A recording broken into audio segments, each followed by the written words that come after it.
Hi, I'm Michelle, and you're watching The Great Dark North, where I like to share with you stories of true crime, odd cases, and haunted places here in the Great Dark North. That's Canada. Trigger warning, I will be bringing up death, murder, and racism. The case that I want to share with you today is of Janet Kennedy Smith. Janet was born in Perth, Scotland on June 25th, 1902. She was the daughter of Arthur Tuner and Joanna Benzies. Arthur was a railway fireman, so Janet had a very modest childhood. The family moved to London when Janet was only 11 years old. This is where she finished all of her schooling, and she also ended up with a certificate to become a nursemaid. In January of 1923, Doreen and Frederick Lefebvre Baker hired Janet as their nursemaid to take care of their newborn baby full-time.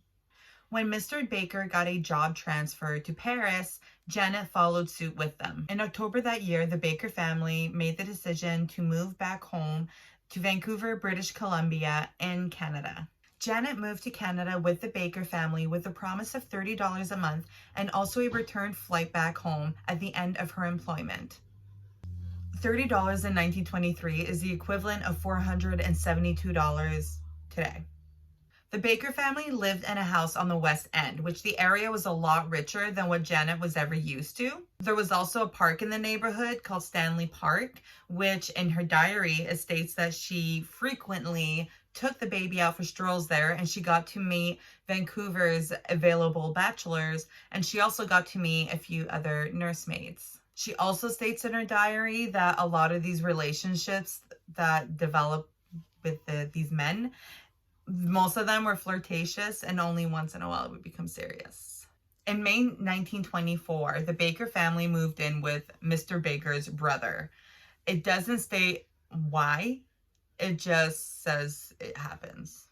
Richard Plunkett Baker lived in the elite Shaughnessy Heights neighborhood in Point Grey. I do want to point out that Point Grey was not a part of Vancouver, not until 1929. This is when Janet meets Richard's 25-year-old houseboy, Wong Foon Singh. Mr. Singh seemed to have developed some interest towards Janet super fast, and unfortunately, it wasn't mutual. According to her diary, he would regularly shower her with gifts, and even though he didn't get a high wage, he still gave her as much as he could, including a silk nightdress, which was not cheap back then. So it states that she was aware of the affection that he had towards her, and she didn't mind.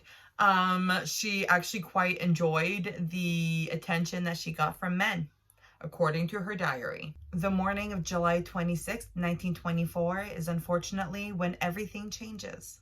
So Wong and Janet are the only ones in the household at this time.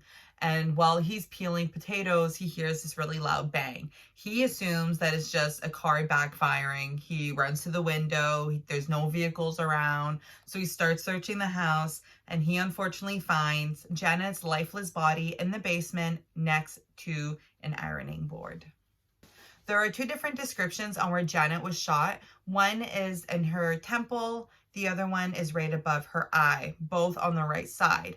But both statements do state that there was a .45 caliber revolver near her right hand.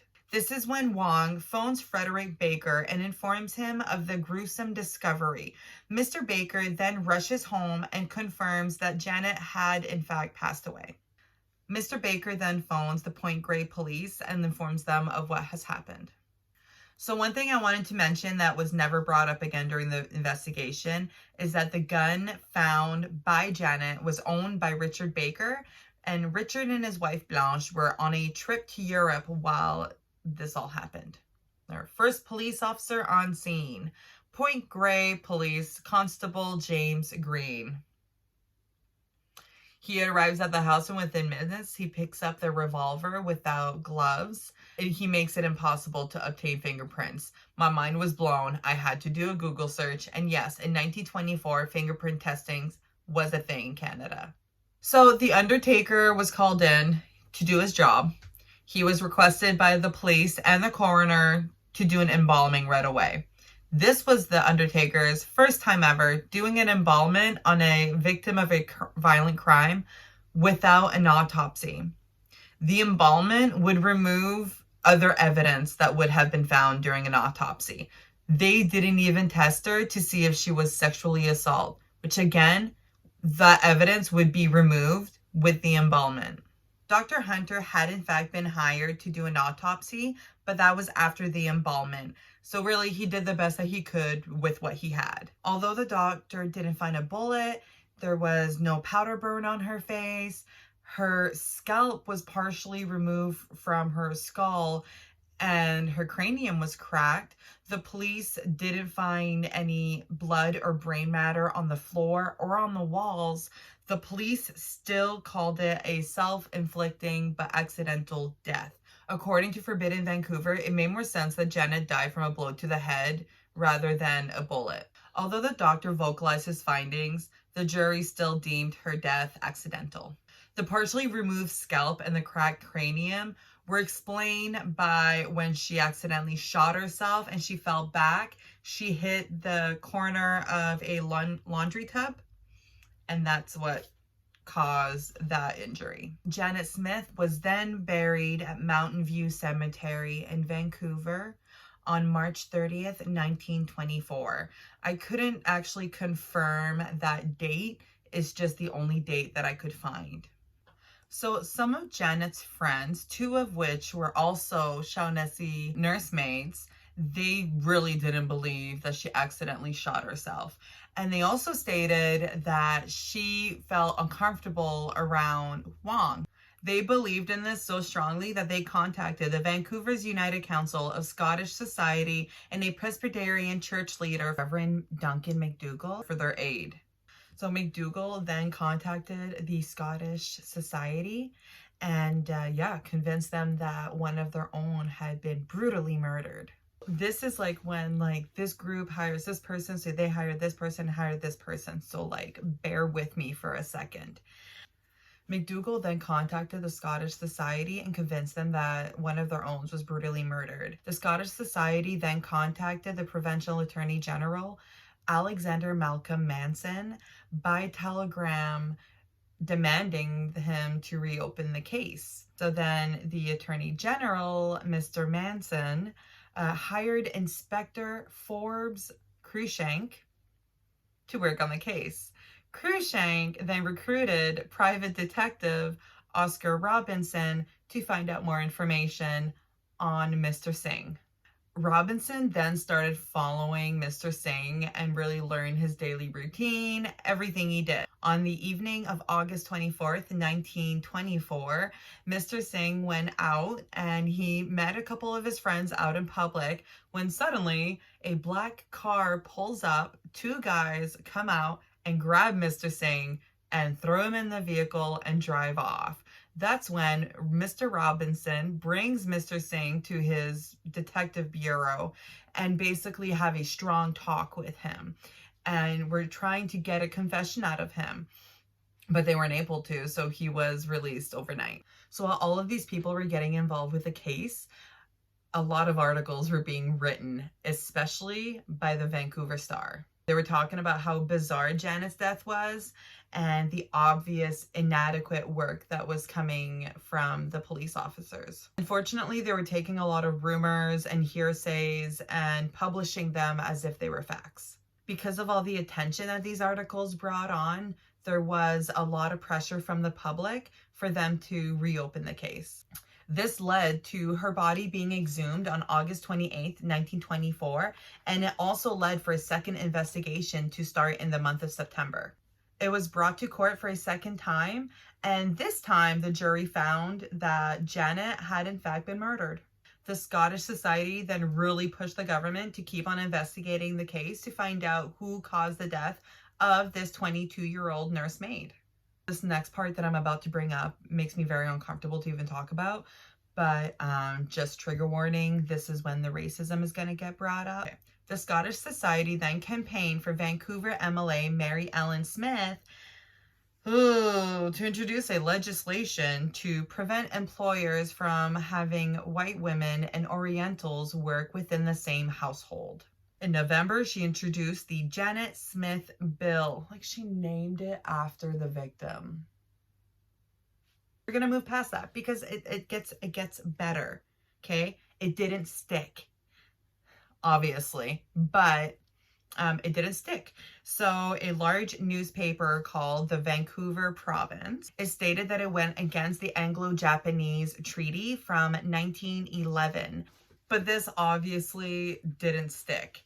A large newspaper called the Vancouver Province stated that it went against the Anglo-Japanese Treaty from 1911, which was there to prevent discriminatory legislation against Japanese. And also the newspaper stated that British Columbia legislature had no authority to make decisions like this. It didn't even pass the second reading.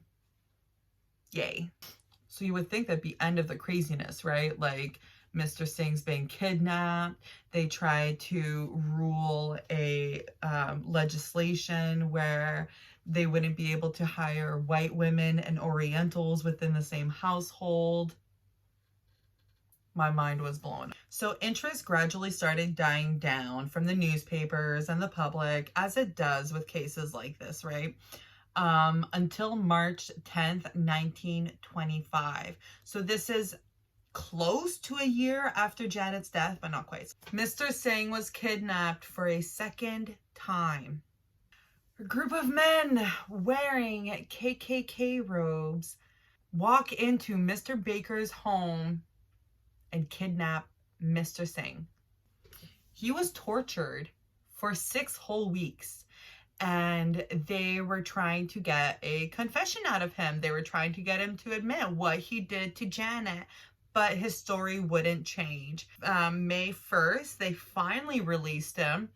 It doesn't say how soon afterwards, but shortly afterwards, he was arrested for the murder of Janet Smith.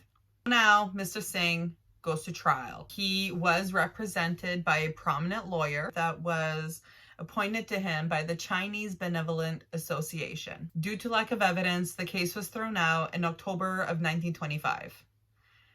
Singh then went back to Richard Baker's home and kept working for him. So obviously the family didn't think he did it either. But then he did move to Hong Kong or China. I couldn't confirm exactly where he moved to, but he did move there in 1926. But yeah, it is still not the end. Remember that second kidnapping? They were discovered to be 3 prominent officials of the Scottish Society, a detective sergeant, 2 Point Grey police commissioners, and the chief of police. 3 of these men did do jail time, but the rest were all acquitted. And that attorney general, Mr. Manson, he knew where Mr. Singh was the whole time that he was kidnapped, because obviously he was in on this, but he was hoping that these men were able to get a confession out of him and that they would be able to solve the case. But the public did find out, and thankfully, it completely destroyed his career. Yeah. And yeah, that's pretty much all the information that I have on Janet Smith's case. One theory that I kept coming across, which I personally think makes so much sense and would actually explain some of the behavior in the professionals that we had spoken about, or that I spoke about, is that Miss Smith was R-word and murdered during one of these drug-fueled parties that would be had at the Baker's household by a wealthy philanderer, which is a playboy. So during one of these parties, and that he paid off the authorities to cover it up, and that they just tried to pin it on Mr. Singh because he seemed to be the easiest one to do that to. And that is the story of the unsolved murder of Janet Kennedy Smith, the Scottish nursemaid that was trying to make a name for herself and visit the world as much as she could. It's a sad one. She was very young. If you would like to hear more stories like this, please subscribe and like my video. I'm hoping that my editing is just going to get better and better.